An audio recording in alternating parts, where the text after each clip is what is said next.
I wasn't trying to be dramatic that night. Honestly, I just wanted to do something nice. Ethan had been so distant lately, distracted, short-tempered, barely present. I kept telling myself it was just stress, that work had him pulled in every direction. So, I thought, why not surprise him with his favorite dinner? Braised lamb, rosemary potatoes, that wine he always pretended not to love, just something that might soften the silence growing between us. I grabbed his car keys without thinking twice. My own car was low on gas, and his was right there. The light outside was warm and golden, that peaceful time of day when the world feels half asleep. I slipped into the driver's seat, humming to myself, and leaned over to the glove compartment. I just needed napkins, that's it. But when I opened it, something caught my eye, and everything shifted in an instant. It was a lipstick. Deep red, sleek tube. Not mine. I don't wear red, haven't since college. My heart didn't race, my face didn't flush. No, it was colder than that, like my blood forgot how to move. I turned it over in my hand, almost curious. It looked expensive, not the drugstore kind. This could mean nothing, I told myself. It could be anything. But something in me had already started unraveling, and I knew. I had to look closer. I sat there for a moment, just staring at it. The tube felt heavier than it should have, like it was carrying some kind of truth I wasn't ready to hold. I turned it slowly, examining the bottom for a clue. The shade was called Scarlet Spell. Cute. Bold. Definitely not me. I don't flirt with colors like that. And Ethan? He would have never bought something like this for me. He's never even noticed when I change my hair. Still, I didn't scream. I didn't cry. I just placed it gently on the passenger seat, like it might explode if I moved too fast. My hands shook a little as I started the engine. The drive to the store felt longer than usual. Every red light a chance to second-guess what I'd found. It doesn't mean anything yet, I kept repeating. But deep down, something ancient in me had already stirred awake. A kind of knowing only women carry in their bones. By the time I reached the parking lot, I had made a quiet decision. I wasn't going to accuse him. Not yet. If there was something to uncover, I'd find it, without him knowing I was looking. I've seen what happens when women confront too soon. They get gaslit, dismissed, made to feel crazy. No, I was going to stay calm, controlled, smiling even. And if he was lying to me, then he had no idea who he was dealing with. I walked through those store aisles like nothing was wrong. Tomatoes, garlic, rosemary, each item dropped into the basket like clockwork.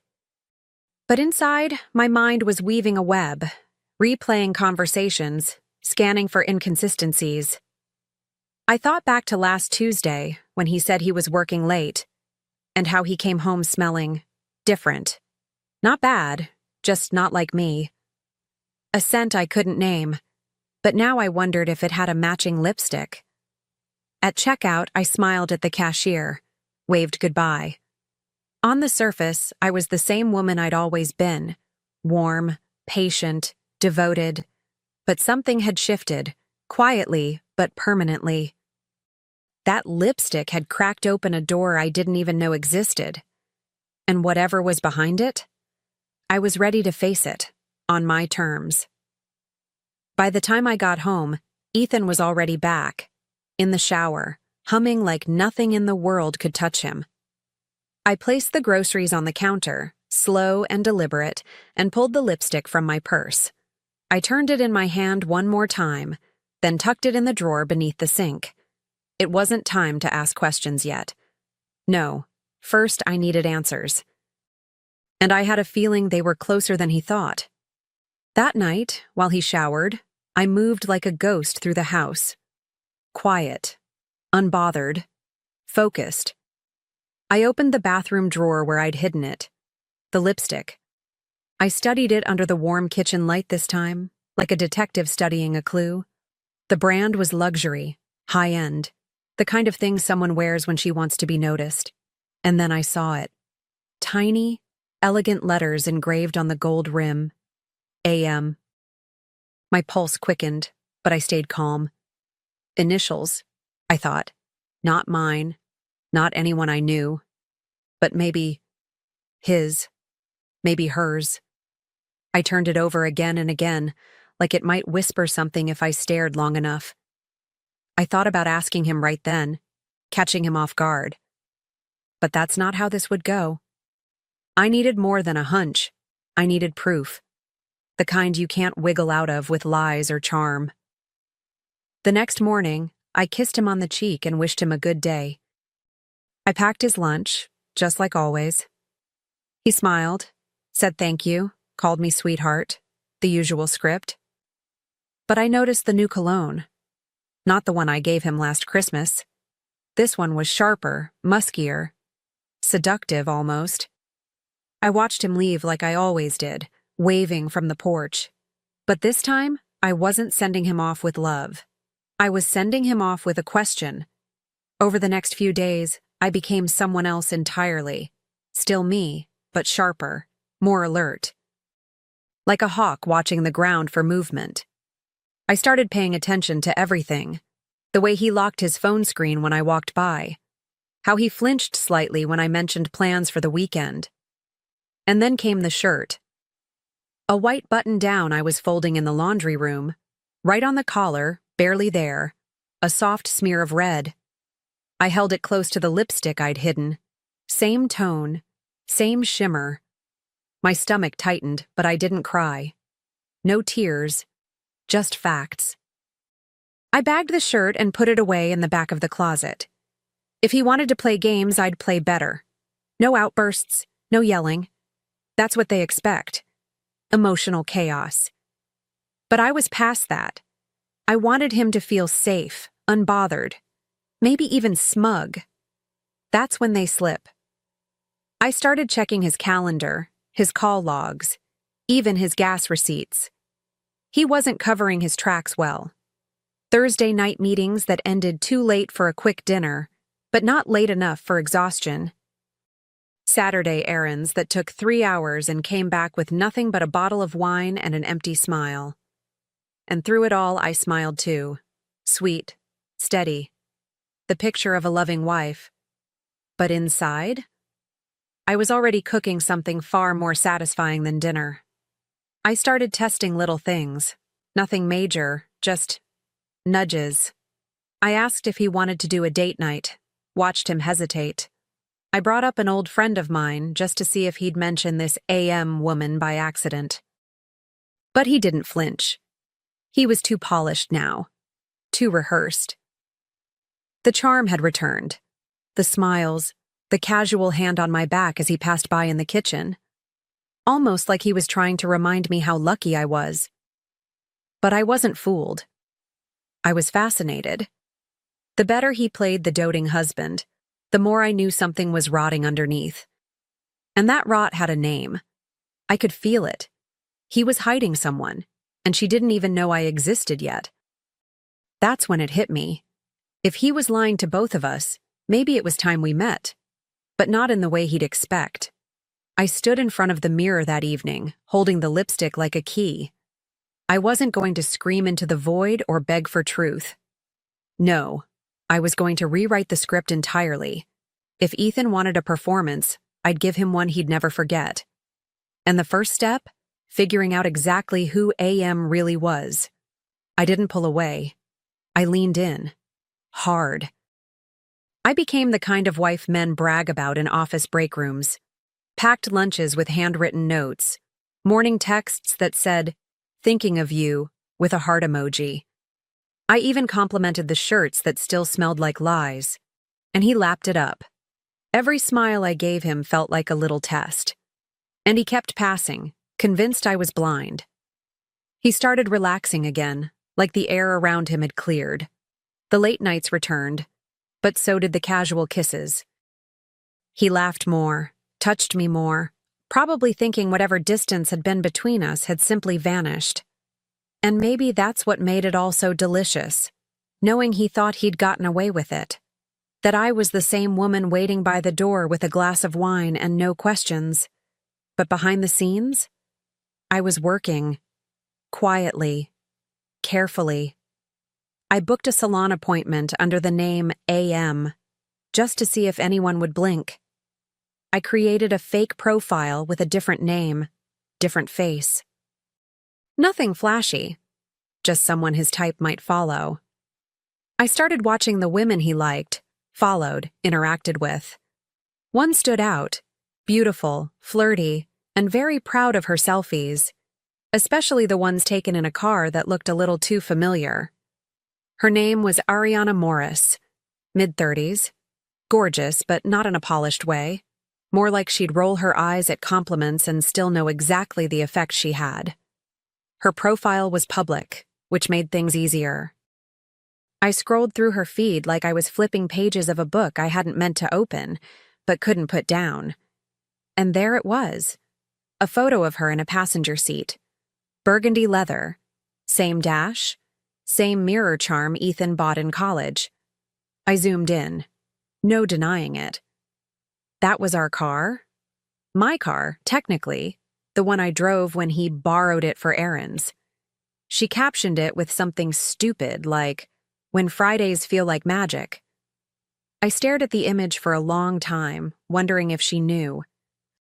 If she even cared, but judging by her smile, she didn't know I existed. Or worse, she knew and didn't see me as a threat. I checked her posts for patterns, time of day, locations, which ones he liked. I even traced back old check-ins to see if they overlapped with his supposed late meetings. They did. The timeline lined up like a puzzle he never thought I'd solve. And with every new detail I uncovered, the anger inside me simmered. Not explosive, not wild, just focused, measured. The kind of anger that plans things with linen napkins and candlelight. I started rehearsing the way I'd look at him, the way my hand would rest lightly on his, just like always. The small pauses in my sentences, carefully timed to seem adoring, not suspicious. I gave him no reason to question me, not even for a second. That was the key, to stay soft on the outside, while sharpening every instinct I had on the inside. He couldn't know I'd already found her. He couldn't suspect I'd been planning a meeting. I even played into his ego, told him he seemed lighter lately, more relaxed. He grinned, said work had been finally manageable again. I smiled right back, holding his gaze like I still believed every word he said. But inside I was already building the evening, the menu, the wine, the dress I'd wear. And I knew exactly how it would unfold. He'd come home to the scent of rosemary and garlic, expecting affection. He'd get something else entirely. I waited until everything was perfectly in place. The fake message sent from his phone to Ariana.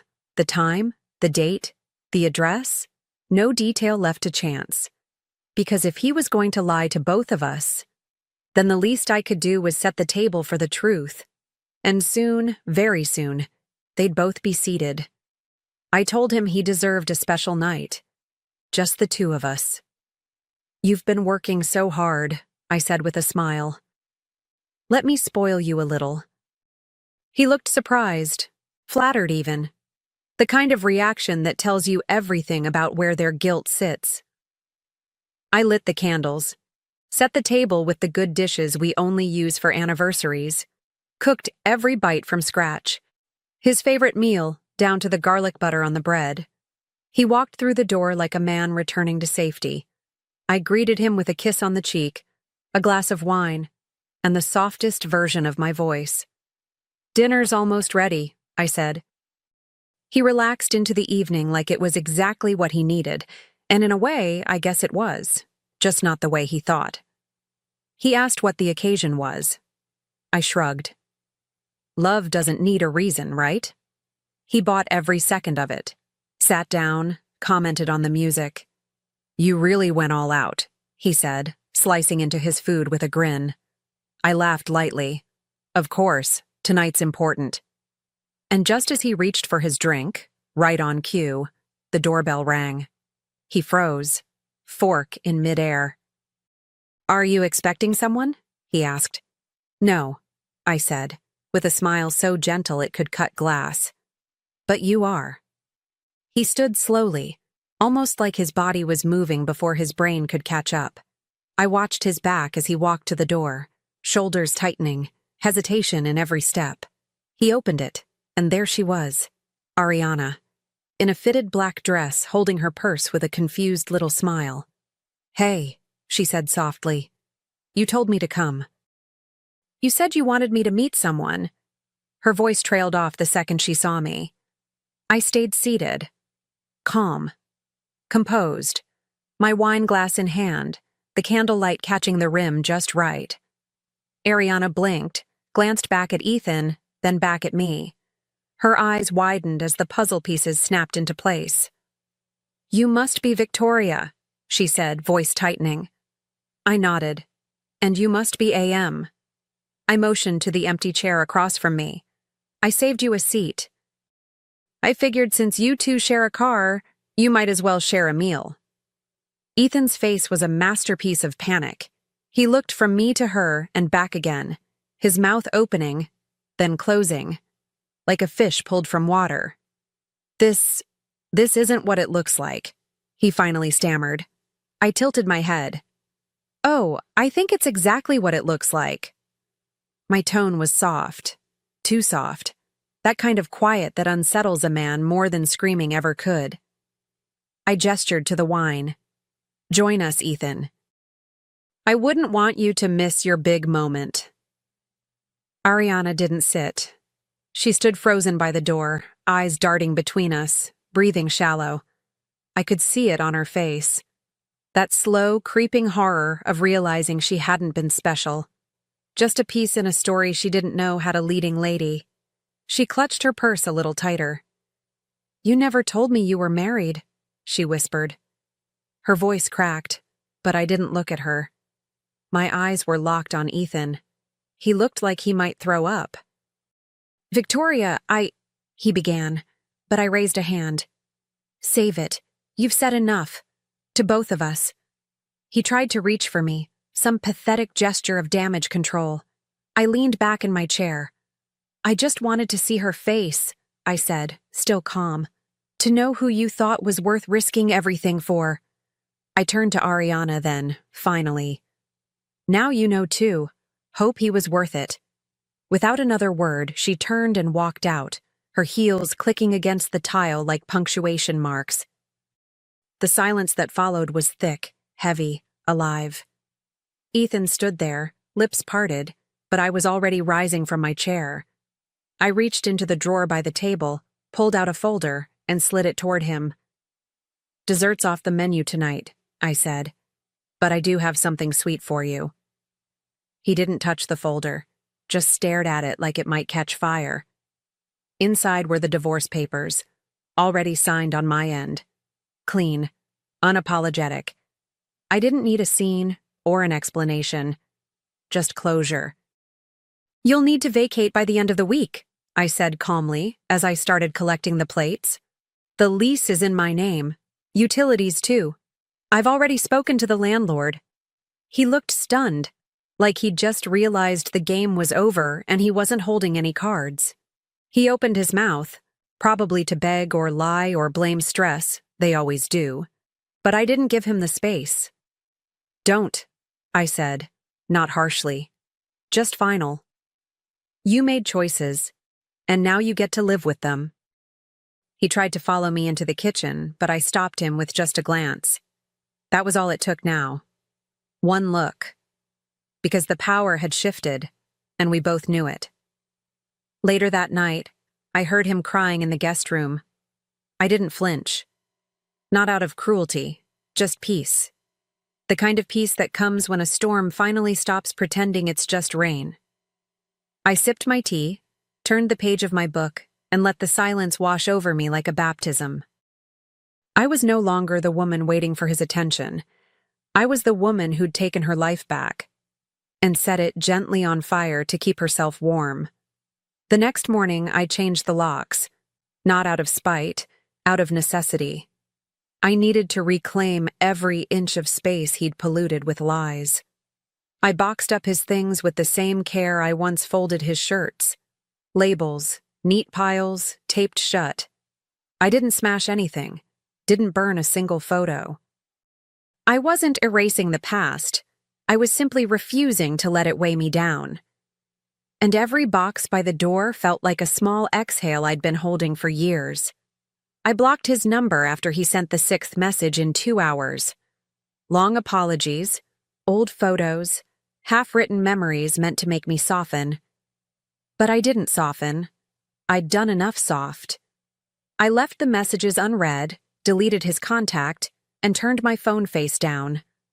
The silence that followed wasn't empty. It was clean, untouched.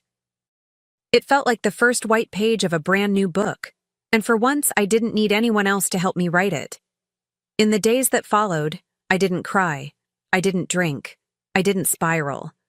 I made my coffee each morning, walked barefoot through the living room, opened the windows wide. The air felt lighter. The mirrors looked kinder. There was no one left to perform for, no one to second guess. I had given him every chance to be honest, and he chose secrets. So, I chose myself.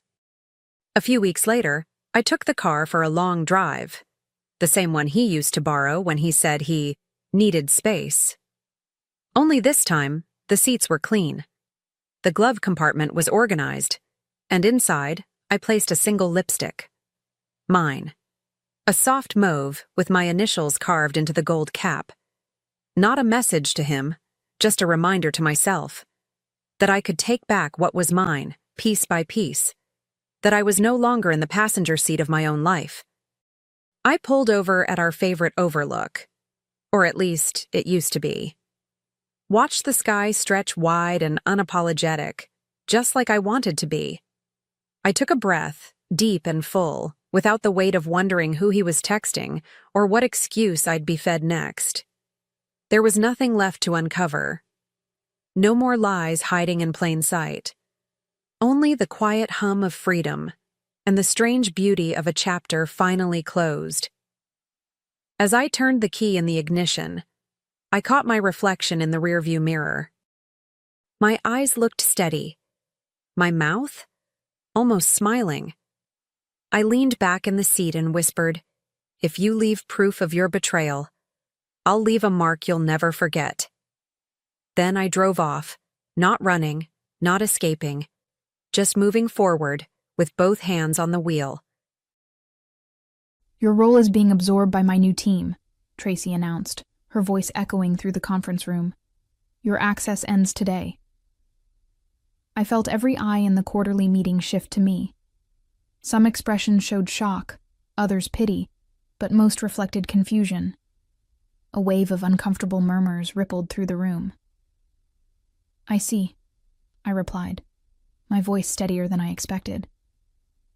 I closed my laptop, gathered my papers, and stood. "I wish you all continued success." Without another word, I walked out of Whitman and Company, the business my grandfather started, the one I'd helped build for 18 years, leaving my company badge on the reception desk as I exited. My name is Mary Whitman, and at 42, I never imagined being fired from my family's business, especially not by my own sister. But perhaps I should have seen it coming. Whitman and Company wasn't just a business to me. It was my legacy. While Tracy chased an MBA and networked with investors, I stayed behind, mastering every operational detail of our import and distribution business. I knew every vendor, understood every contract, and had personally trained most of our staff. When our father retired last year, the board's decision to name Tracy as chairman stung, but I understood the optics. She was the face investors wanted, polished, ambitious, with the right degrees and connections.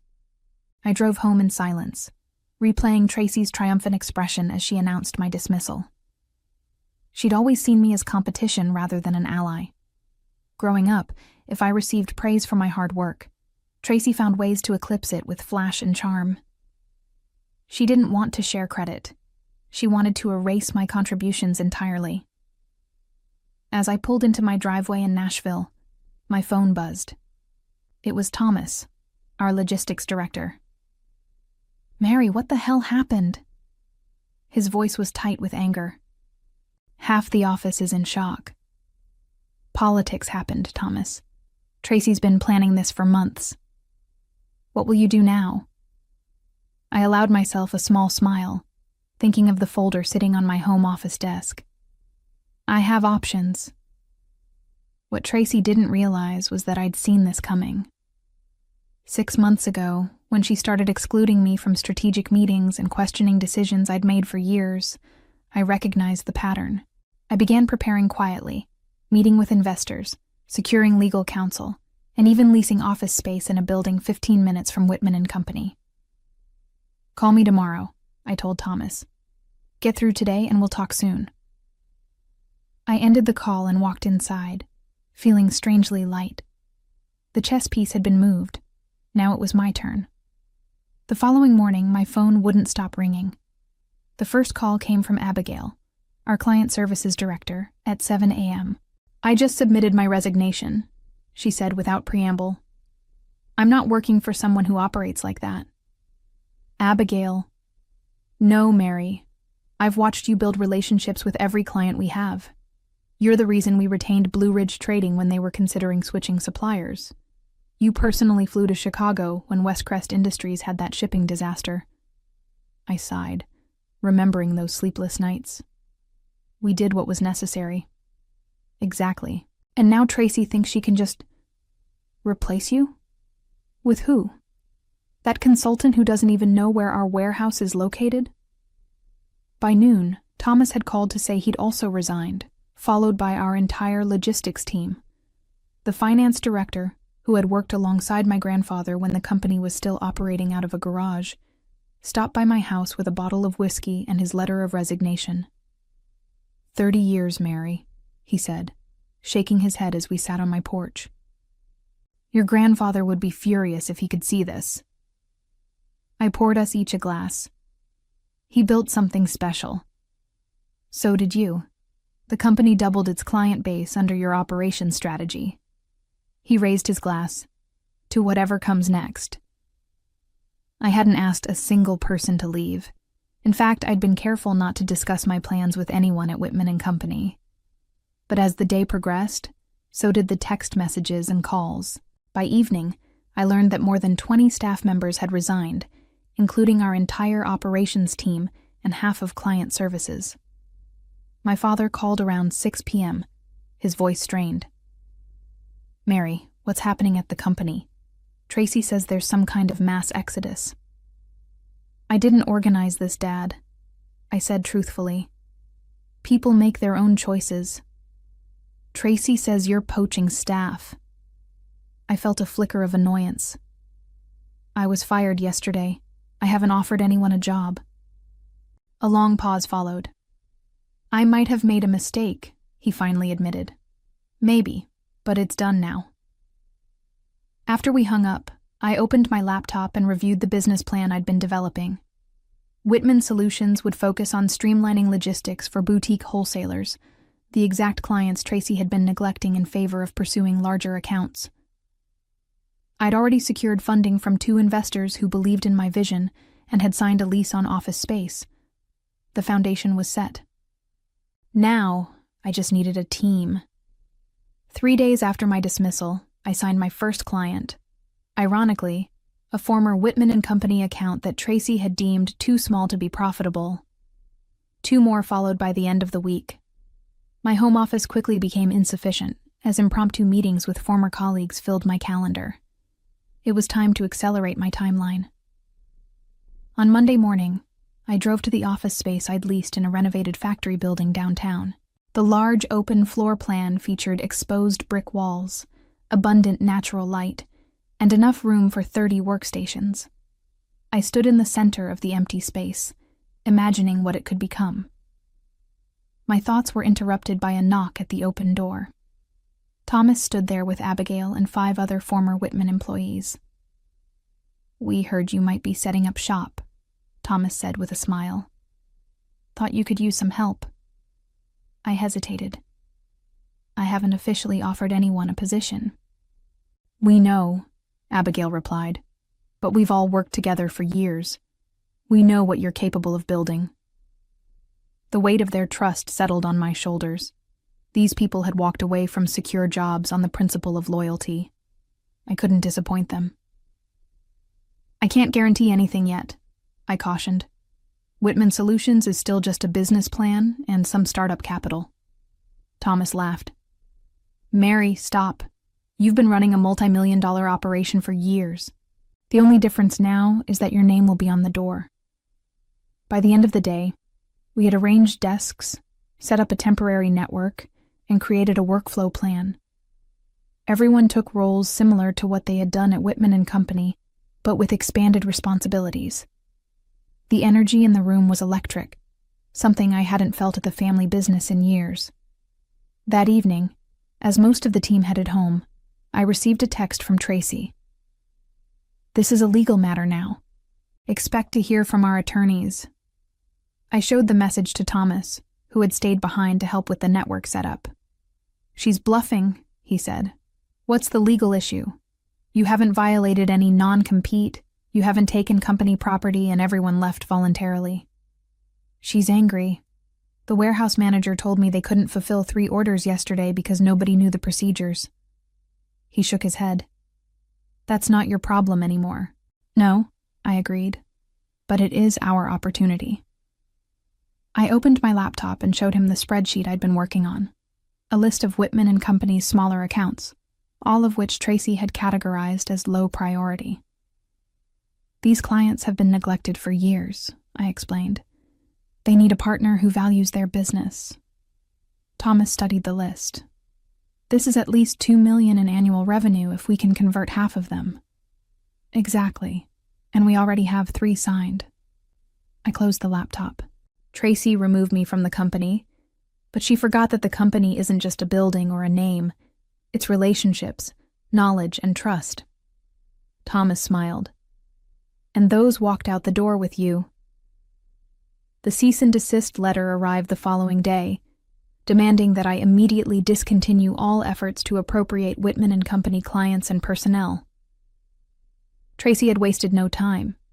I forwarded it to Eleanor Banks, the attorney I'd retained months earlier when I first sensed trouble brewing. This is harassment, not law, Eleanor said when she called me back. You haven't violated any agreements. Your former colleagues left voluntarily, and the clients you've signed chose to terminate their relationships with Whitman and Company before contracting with you. So we ignore it? No. We respond firmly and factually. I'll draft something today. But Mary, this isn't the last we'll hear from them. She was right. That afternoon, my father showed up at our still-forming office. He looked older than when I'd seen him last, the lines around his eyes deeper, his shoulders slightly stooped. This place looks promising, he said, glancing around at the bustling activity. Can we talk privately? I led him to the small conference room we'd set up that morning. Tracy is furious, he began once the door closed. She says you're deliberately trying to destroy the company. By starting my own business. That's quite an accusation. Half the operational staff left, Mary. Orders aren't being fulfilled. Clients are calling with complaints. I kept my expression neutral.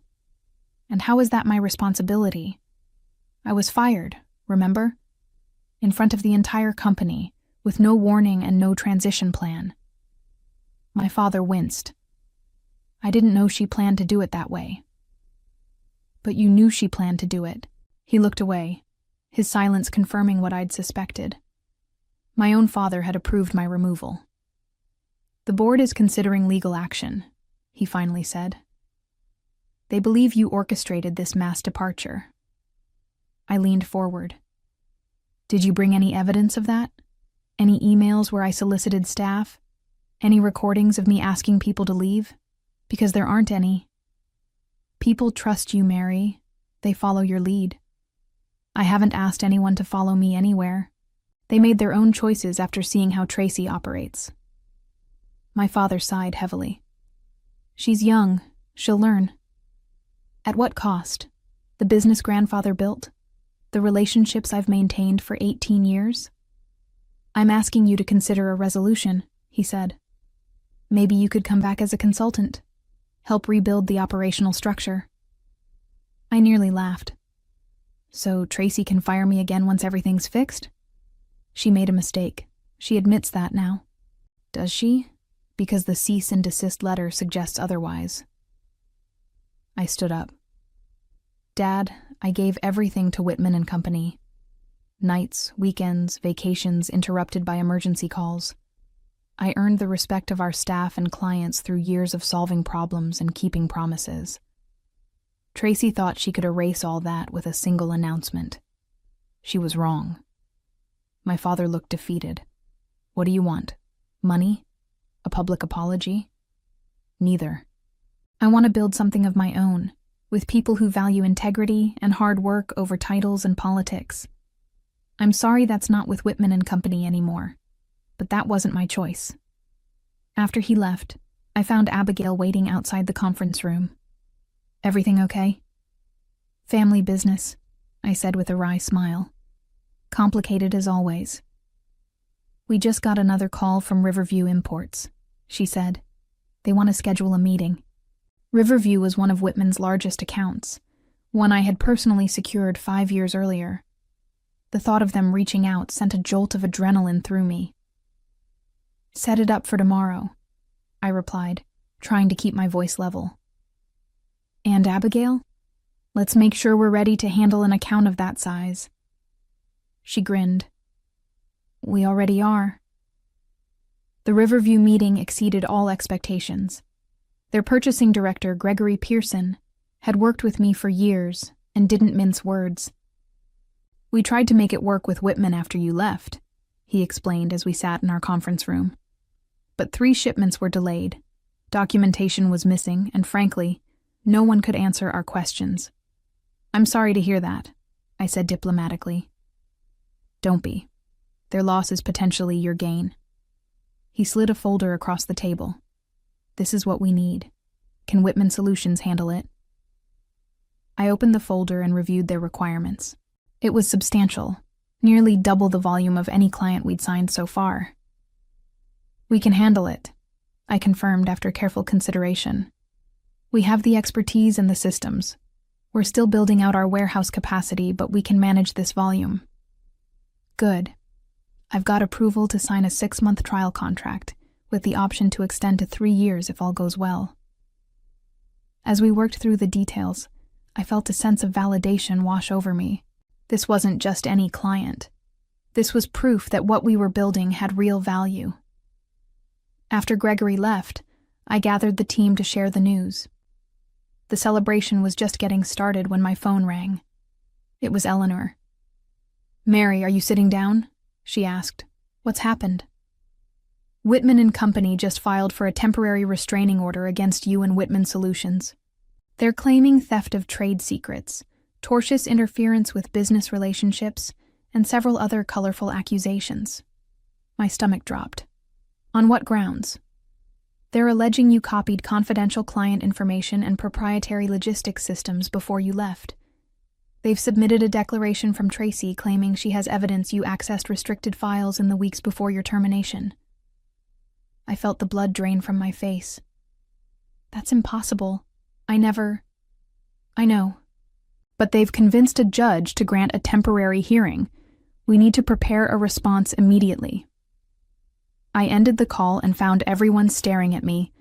Their celebratory mood evaporated. What is it? Thomas asked. I explained the situation as calmly as I could. This is a delay tactic, I concluded. They're trying to damage our reputation with potential clients and slow our momentum. Can they do that? One of the newer team members asked nervously. They can try, Thomas answered before I could. But Mary runs the cleanest operation I've ever seen. There's no evidence because there was no wrongdoing. His confidence bolstered me. Eleanor will handle the legal response. We need to focus on what we can control, serving our clients and building this business. The team dispersed. but Thomas lingered. "There's something else," he said quietly. "What is it?"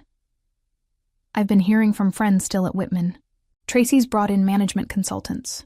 They're conducting interviews with remaining staff, asking about how information was shared, who had access to what." I frowned. "She's building a case.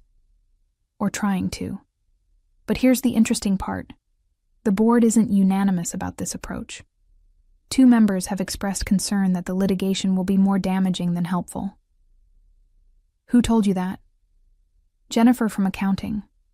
Her husband plays golf with Harold Peters. Harold was one of my father's oldest friends and a founding board member. If he was questioning Tracy's strategy, it could signal a shifting dynamic." "Keep your ear to the ground," I told Thomas. "But we proceed as planned. We have nothing to hide and everything to build." That night I couldn't sleep. The irony wasn't lost on me. Tracy had fired me to consolidate her power, only to face a crumbling company, and now had resorted to legal maneuvers to stop my success. This wasn't business anymore. It was personal. The hearing was scheduled for the following week, giving us precious little time to prepare. Eleanor worked tirelessly, gathering affidavits from team members confirming they had left Whitman and Company voluntarily. I provided detailed records of my final weeks at the company, showing I had accessed only the files necessary for my regular duties. "Their case is weak," Eleanor assured me, "but perception matters almost as much as facts. We need to appear absolutely professional and above reproach."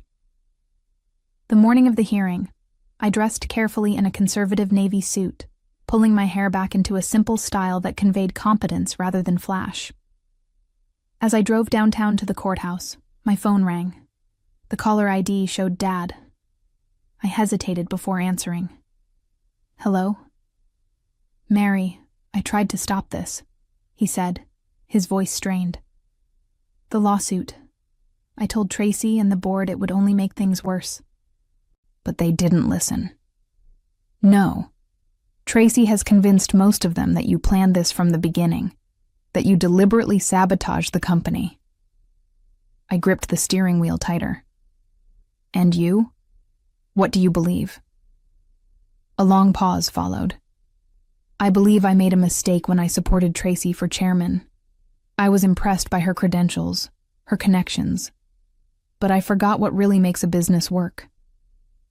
For the first time since this all began, I felt tears prick at the corners of my eyes. "Why are you telling me this now?" "Because I'm going to testify today, as a witness for your side." I nearly swerved off the road. "What?" "I've submitted an affidavit stating that I have no knowledge of any wrongdoing on your part, and that in my 40 years of business experience, I've never seen you act with anything but the highest integrity." I pulled into the courthouse parking lot and took a deep breath. "Tracy will see this as the ultimate betrayal." "Perhaps, but the ultimate betrayal was mine when I didn't stand up for you in the first place." Inside the courtroom, I saw Tracy for the first time since she had fired me.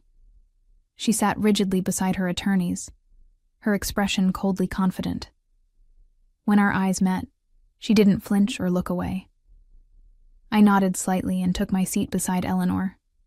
The proceedings moved quickly. Whitman and Company's attorneys presented their case, alleging I had systematically undermined the company and stolen proprietary information. They produced printouts of files they claimed I had accessed inappropriately.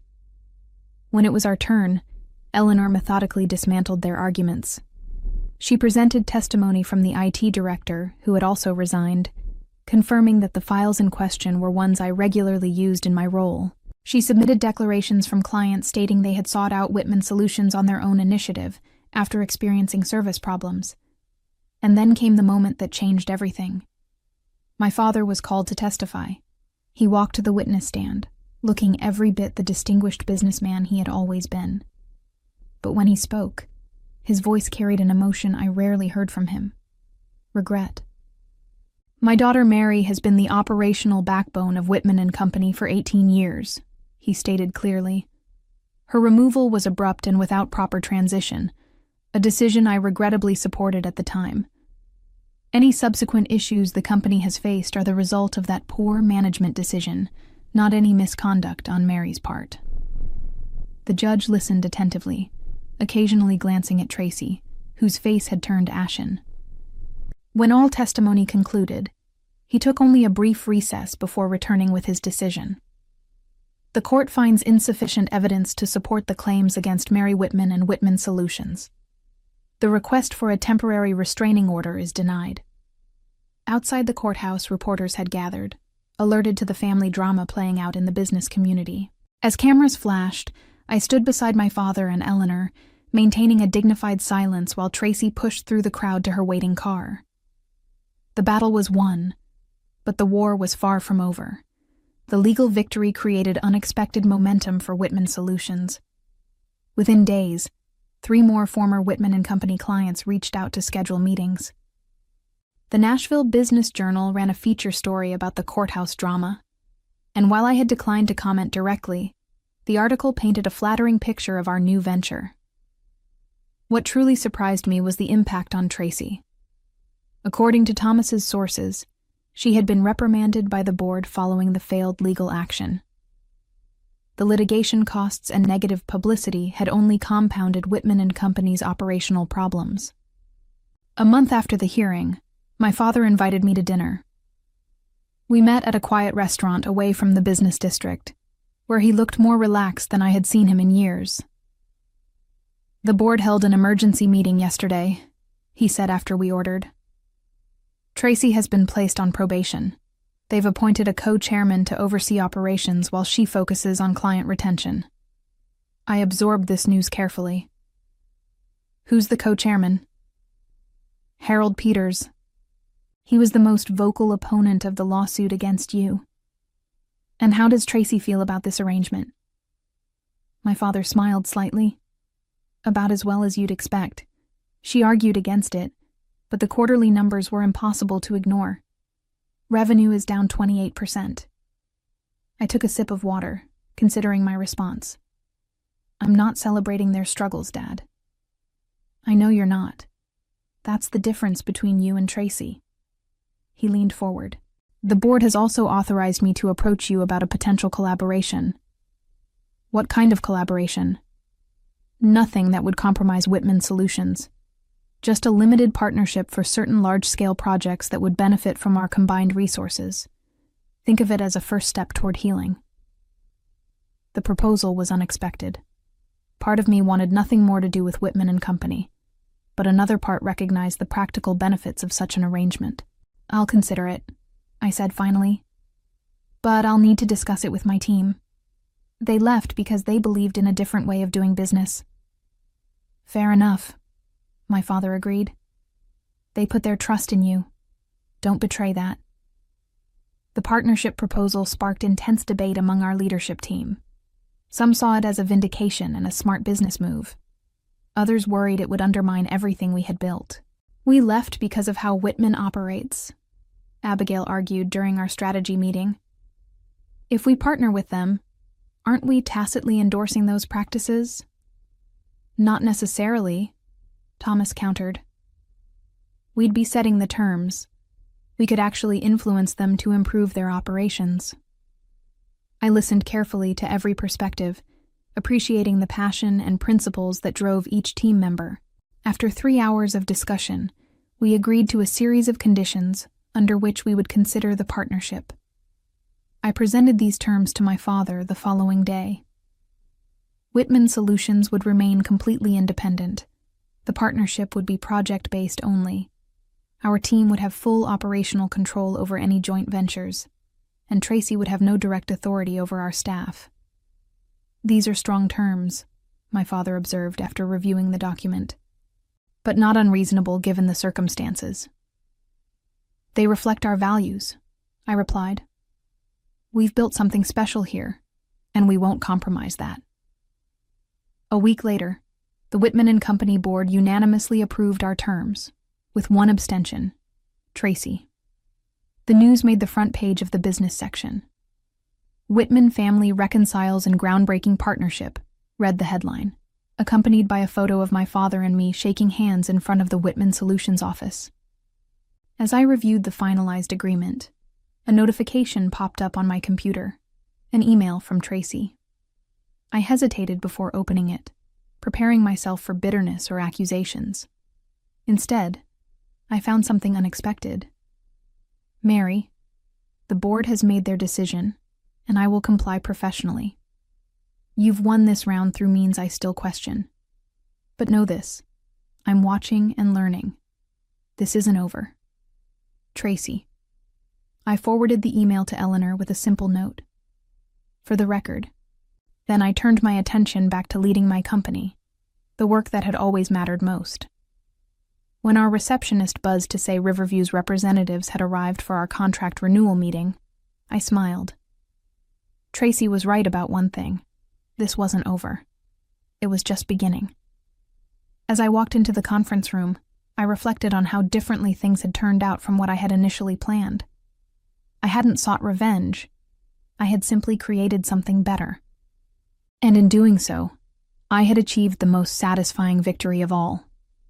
Looking back on this journey from fired executive to successful founder, I realized that sometimes the best revenge isn't about destroying what hurt you, but building something they can't ignore.